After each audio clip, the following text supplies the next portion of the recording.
Assalamualaikum warahmatullahi wabarakatuh. Rahayu Sagung Dubati. Kembali lagi di channel Babat Nusantara. Pada kesempatan kali ini akan menceritakan Gajah Mada seri keempat, Perang Bubat, bagian ke-33.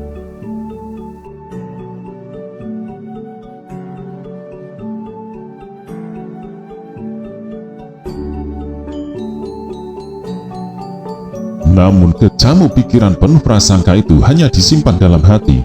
Podang Salisir tidak berniat menceritakan apa yang diketahuinya kepada Patih Maduratna. Akan tetapi Podang Salisir yang gelisah membutuhkan orang yang bisa diajak berbincang. Patih Maduratna rupanya masih belum yakin. "Lukisan itu sangat indah?" tanya Patih Maduratna. "Sangat indah, Ki Patih. Itu lukisan terindah dari yang pernah aku lihat seumur hidupku. Melihat Tuan Putri Dyah Pitaloka memiliki lukisan macam itu, bisa diyakini ia akan menertawakan hasil lukisanku," jawab Podang Salisir. Patih Maduratna berpikir keras. "Bagaimana kalau kau lanjutkan tugasmu?" tanya Patih Madu. Podang Salisir membusungkan dadanya dalam rangka mengisi paru-parunya sampai penuh. Podang Salisir ternyata pilih menggeleng. "Aku mempunyai gagasan yang mungkin bisa menyelamatkanku, Ki Patih. Sekaligus Prabu Raja Sanegara akan memperoleh gambaran nyata sosok gadis dengan kecantikan macam apa Dyah Pitaloka itu. Bagaimana kalau lukisan itu yang kita bawa ke Majapahit? Kalau tidak boleh diminta, lukisan itu dipinjam," Podang Salisir mengusulkan. Patih Maduratna berpikir keras dan berjalan mondar-mandir. Dua orang prajurit Sunda Galuh yang beradu membalapkan kudanya tidak begitu menarik perhatiannya. "Bagaimana kalau kita temui Tuan Putri Sekar Kedaton? Aku akan mencoba memenuhi gagasanmu. Lukisan itu membuatku penasaran," ucap Patih Madu akhirnya. Dyah Pitaloka masih duduk di kursi malasnya. Nenden Britaya dan Wisnandini menempatkan diri di belakangnya. Nenden Britaya memijit pundak dan lengan Dyah Pitaloka, sementara Wisnandini menggoyang kursi malas dengan tangannya. Tak jauh dari mereka, Ihaini Rasari duduk bersandar dinding dengan wajah menebal. Tebal wajah itu setelah ia menyesal berbicara kasar kepada Dyah Pitaloka. Dyah Pitaloka bangkit melihat Podang Salisir kembali. Kali ini ia tidak sendiri, tetapi bersama Patih Maduratna. Dyah Pitaloka tersenyum menerima penghormatan yang diberikan dua orang tamu dari Majapahit itu. "Apa acara melukisku akan dilanjutkan kembali, Paman?" Pertanyaan kembang Taman Surawisesa itu ditujukan kepada Patih Maduratna. Patih Maduratna mendekat tetapi masih menjaga jarak. Podang Salisir berdiri di belakangnya dengan mata berulang kali melirik ke arah pintu yang sedikit terbuka. Dari tempat ia berada, lukisan itu tampak jelas. Patih Maduratna juga melihat lukisan itu dengan cukup jelas. "Hamba Tuan Putri," jawab Patih Maduratna. "Hamba mohon maaf atas kegagalan juru gambar yang hamba bawa dan memindahkan wajah cantik Tuan Putri. Menurut Podang Salisir, Tuan Putri memiliki lukisan pribadi yang amat indah. Bolehkah hamba mohon izin untuk melihat lukisan itu, Tuan Putri? Sekaligus agar Podang Salisir bisa belajar dari juru gambar Sunda Galuh yang ternyata lebih mumpuni dalam melukis." Hati Dyah Pitaloka begitu bersih, ia tidak keberatan. "Silahkan, Paman," jawab Dyah Pitaloka. Dyah Pitaloka memberi isyarat kepada Nenden Britaya untuk membawa keluar lukisan dirinya. Patih Maduratna melihat apa yang diceritakan Podang Salisir benar adanya. Lukisan itu sungguh sangat indah dan sepenuhnya sama dengan wujud orang yang dilukis. Patih Maduratna juga sadar, jika Podang Salisir memaksakan diri menggambar Dyah Pitaloka, hasilnya akan menjadi bahan tertawaan. Patih Maduratna memperhatikan lukisan itu dengan segenap kekagumannya. "Aku tidak mengira," ucap Patih Maduratna, "ada orang yang bisa membuat lukisan yang sedemikian indah. Siapa gerangan orang yang bisa melukis seindah ini? Apa kemampuan yang demikian sudah biasa di negeri Sunda ini, Tuan Putri? Dyah Pitaloka tak tahu bagaimana cara menjawab pertanyaan itu. Tuan Putri Dyah Pitaloka, ucap Patih Maduratna. Setelah melihat lukisan ini, hamba merasa malu. Pelukis yang hamba bawa dari Majapahit tentu tak akan mampu menggambar seindah ini, karena lukisan ini benar-benar mampu mewakili wujud dan kecantikan Tuan Putri. Hamba mengajukan permohonan agar Tuan Putri sudi meminjamkan lukisan ini. Lukisan ini akan kami tunjukkan kepada Sang Prabu Hayam Wuruk agar beliau yakin sedang berhadapan dengan siapa. Kelak jika Prabu Hayam Wuruk telah melihatnya, hamba sendiri yang akan mengembalikan lukisan ini utuh seperti sedia kala. Dyah Pitaloka melirik Wisnandini dan Nenden Britaya sambil berharap kedua emban yang melayaninya itu akan memberikan saran. Namun hanya terbungkam mulut dua pelayan itu. Lukisannya dipinjam. Dyah Pitaloka sangat keberatan. Lukisan dirinya itu sungguh merupakan benda yang sangat berharga. Lukisan itu jauh lebih mahal dari emas perhiasan apapun yang ia punya, karena benda itu adalah hadiah dari orang yang dicintainya. Dyah Pitaloka bingung bagaimana cara menolak permintaan itu. Dyah Pitaloka amat keberatan dan karenanya ia harus menyiapkan jawaban penolakan. Namun Dyah Pitaloka tidak memperoleh kesempatan menyampaikan penolakan itu karena pintu penghubung antara Keputren dan Kedaton kediaman raja terbuka. Dua orang prajurit bersenjata tombak keluar menjadi cucuk lampah, disusul Prabu Maharaja Liga Buana yang berjalan berdampingan dengan permaisuri Larasinsing. Di belakang Prabu Maharaja berjalan berdampingan Hyang Bunisura Mangkubumi Suradipati dengan istrinya. Melihat lukisan Dyah Pitaloka yang berdiri berlatar telaga, Prabu Maharaja tak kuasa mencegah rasa kagumnya. Dipandanginya lukisan itu, lalu dipandanginya pula Podang Salisir dengan penuh perhatian. Lukisan itu begitu hidup dan amat sempurna dalam mewakili wujud anaknya. Prabu Maharaja harus mengakui betapa hebat kemampuan juru gambar bawaan Patih Maduratna itu.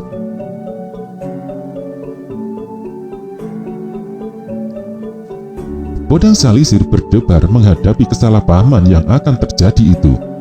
Bukan main, mirip sekali. Gumam Prabu Maharaja. Permaisuri melangkah lebih dekat, bahkan menekuk lutut untuk bisa melihat gambar itu lebih cermat. Hyang Bunisura Mangkubumi Suradipati pun tak kuasa mencegah kekagumannya. Bukan main, bagus sekali, ucap permaisuri sambil kembali berdiri dan memandang Podang Salisir penuh kekaguman.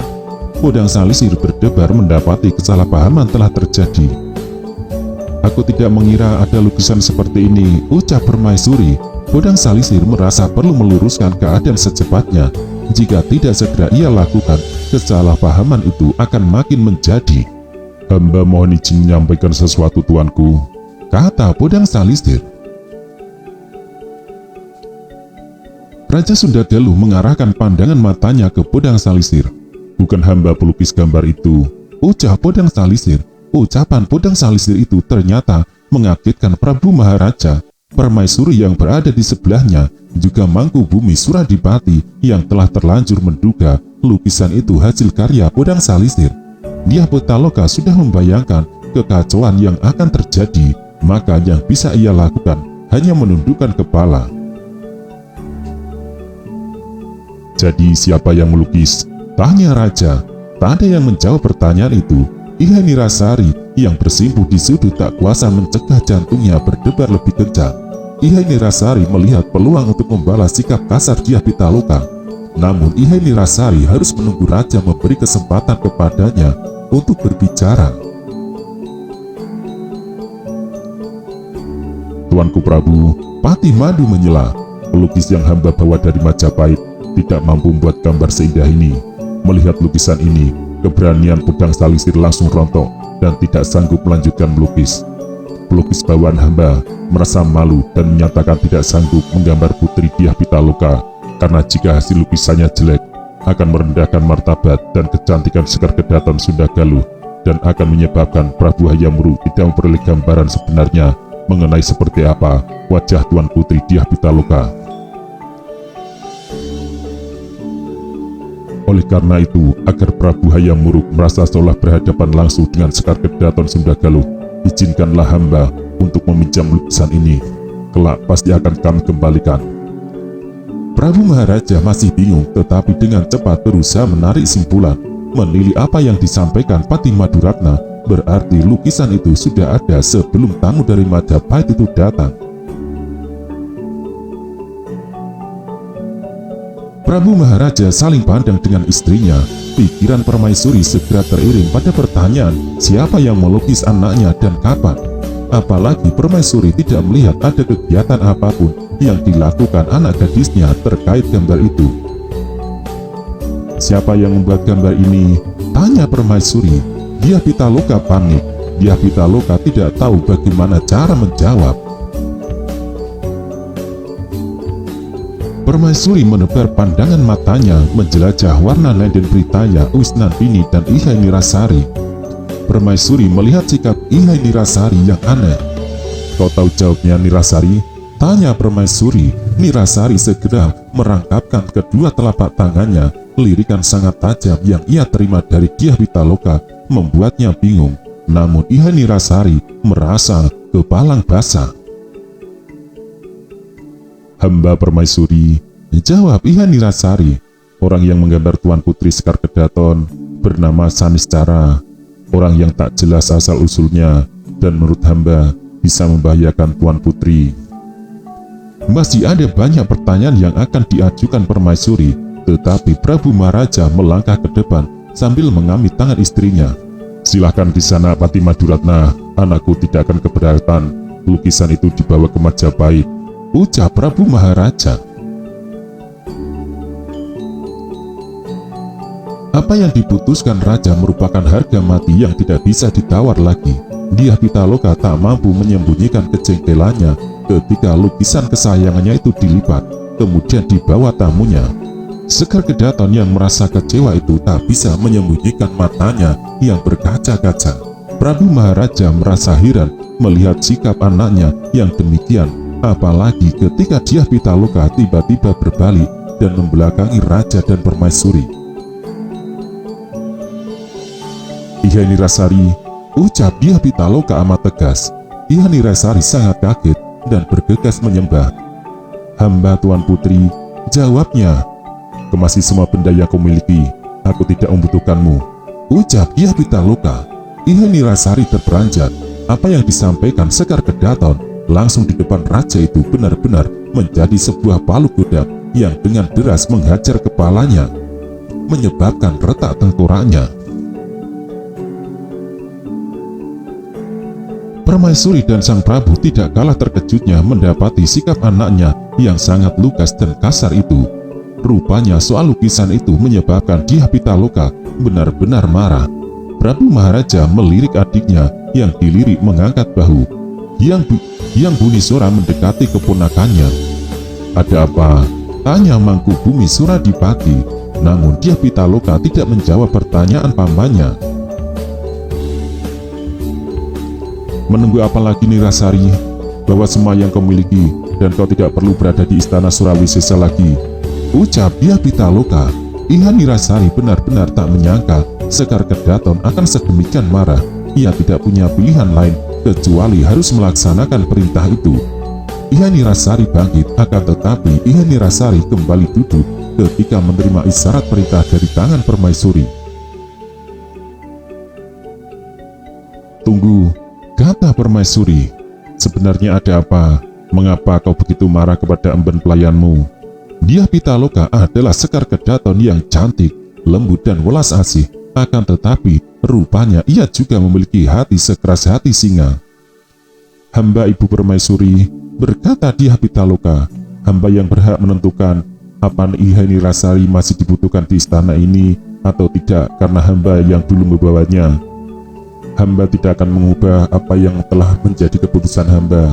Ihai Nirasari sudah boleh pergi sekarang juga.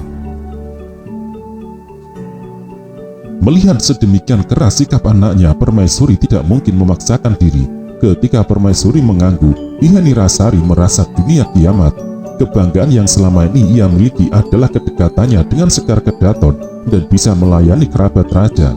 Kini kebanggaan itu lenyap karena ia berani mengambil sikap berseberangan dengan majikan yang dilayaninya. Kamu tidak perlu pergi, Narasari. Kamu boleh melayani istana raja. Permaisuri yang ingin mengajukan beberapa pertanyaan merasa harus mempertahankan emban muda itu. Tidak, ucap Dyah Pitaloka amat tegas. Ihai Nirasari harus keluar dari istana Surawisesa. Jika ia masih ibunda pertahankan, hamba yang akan keluar dari istana. Betapa keras Dyah Pitaloka terlihat dari apa yang kemudian dilakukannya. Dengan langkah lebar, Dyah Pitaloka menuju pintu. Permaisuri yang berniat menyusul terpaksa membatalkan niatnya ketika Sekar Kedaton menutup pintu dan menguncinya dari dalam. Prabu Maharaja memandangi adiknya. Lukisan itu rupanya benda kesayangannya. Hyang Bunisora berkata.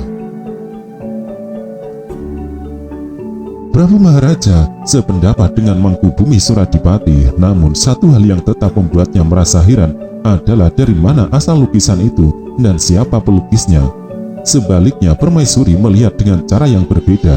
Kemarahan anak gadisnya memang karena kehilangan lukisan itu, namun pengungkapan nama pembuat gambar itu yang membuat Dyah Pitaloka begitu berat. Apalagi Ihai Nirasari beranggapan pelukis itu justru membahayakan Sekar Kedaton. Ada apa? Gugup Nenden Britaya dan Uis Nandini ketika Prabu Maharaja memandang wajah mereka. Akan tetapi Nenden dan Uis pintar belajar dari apa yang menimpa Ihai Nirasari. Dyah Pitaloka yang sungguh tak main-main dengan ancamannya. Jika ada yang membocorkan rahasianya, ia harus pergi dari Keputren. Bagaimana denganmu, Nenden Britaya? Tanya Prabu Maharaja. Nenden Britaya hanya butuh waktu sekejap untuk membuang bingungnya. Mohon ampun tuanku, kata Nenden Britaya. Hamba masih merasa belum jelas maksud pertanyaan tuanku. Prabu Maharaja memandang adiknya. Kau tahu siapa Saniscara? Prabu Maharaja kembali bertanya. Nenden Britaya mengangguk. Ia hanya orang biasa yang punya bakat melukis luar biasa. Orang itu melukis Tuan Putri dengan imbalan sejumlah uang. Hanya itu yang hamba ketahui, tuanku, jawab Britaya. Prabu Maharaja akhirnya mangut-mangut dan saling bersirobo pandang dengan Lara Singsing. Akan tetapi apa yang di benak Prabu Maharaja dan apa yang ada di benak istrinya amat berbeda. Prabu Maharaja tidak melihat ada sesuatu yang aneh. Sebaliknya, Permaisuri tetaplah seorang ibu yang berhati peka. Ia curiga ada sesuatu yang disembunyikan anaknya di balik pembuatan lukisan itu. Harus kuakui, kata raja, lukisan itu sangat indah. Kukira wajar kalau muncul keinginan di hatiku untuk digambar. Aku ingin melihat seperti apa wajahku di dalam lukisan. Panggil pelukis bernama Saniscara itu siang ini juga. Aku ingin ia menggambar kami berdua duduk berdampingan di singgasana. Kelak jika aku sudah tiada, anak cucuku bisa melihat wajahku seperti apa. Nenden Britaya merasa perintah itu ditujukan kepadanya karena raja berbicara dengan mengarahkan pandangan matanya kepadanya.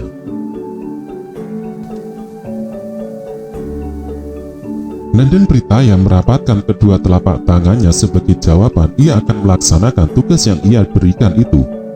Tanpa berbicara, Prabu Maharaja berbalik. Jika matahari sudah bergerak sedikit siang nanti, Prabu Maharaja Linggabuana harus menerima secara khusus Kanuruhan Gajah Enggon yang membawa pesan terpisah. Pesan dari Mahapati Gajah Mada. Permaisuri Dewi Lara Singsing memisahkan diri dari suaminya dan berjalan beriringan dengan Nyai Bunisora, sementara Hyang Bunisora Mangku Bumi Suradipati akan mendampingi kakaknya menerima Kanuruhan Gajah Enggon.